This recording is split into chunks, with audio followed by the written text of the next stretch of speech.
Good morning. இப்போ நம்ம point எப்படி ஸ்டேக் அவுட் பண்ணுறதுன்னு தான் பார்க்க போகிறோம். இப்போ நீங்கள் ஒரு பாயிண்ட் எடுத்துட்டீங்க, எடுத்த பாயிண்ட்டை நீங்கள் மார்க் பண்ண மிஸ் பண்ணிட்டீங்க. இப்போ நீங்கள் வந்து அதே பாயிண்ட்டை பாயிண்ட் பண்ணி நான் வந்து அங்கே மார்க் பண்ணணும் அப்படின்னும் போது உங்களுக்கு எங்கே இருக்குதுன்னு தெரியாது. அந்த பாயிண்ட்டு உங்களுக்கு டிஸ்பிளேல காட்டும், பட் ஆனால் ஃபீல்டில் உங்களுக்கு எங்கே இருக்குதுன்னு தெரியாது. அப்படின்ற பட்சத்தில் ஆனால் பாயிண்ட் எடுத்துட்டீங்க, எடுத்த பாயிண்ட்டை நான் திருப்பி கண்டுபிடிக்கணும் அப்படின்னும் போது இப்போ பாயிண்ட் 1 இருக்குங்களே, பாயிண்ட் 1 சூஸ் பண்ணி வெயிட் பண்ணுங்கள்.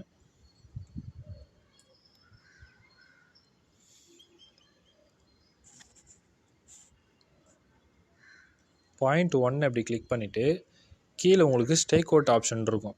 கீழே பார்த்தீங்களா, cancel, delete, object distance, details, stack out, லாஸ்ட்டில் ஸ்டேக் அவுட்டுன்னு இருக்கும். அந்த ஸ்டேக் அவுட் ஆப்ஷனை கிளிக் பண்ணிங்கன்னா உங்களுக்கு அந்த பாயிண்ட்டோடைய டைரெக்ஷன் காட்டும். இந்த ஃப்ளாக் காட்டுறது பார்த்தீங்களா, அது வந்து பாயிண்ட் 1.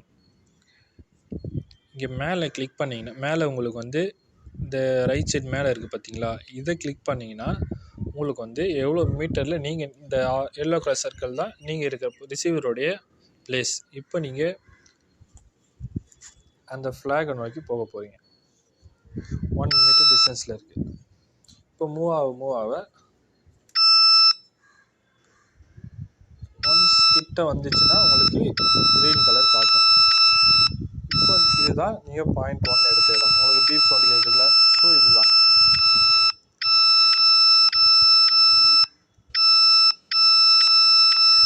ஸோ இப்படி தான் நீங்கள் பாயிண்ட்டை ஸ்டேக் அவுட் பண்ணணும். கேன்சல் கொடுத்தீங்கன்னா வெளியே வந்து இப்போ நீங்கள் அந்த பாயிண்ட்டை வந்து மார்க் பண்ணிக்கலாம். ஸோ இப்படி தான் நீங்கள் ஒரு பாயிண்ட்டை ஸ்டேக் அவுட் பண்ணலாம். Okay, thank you.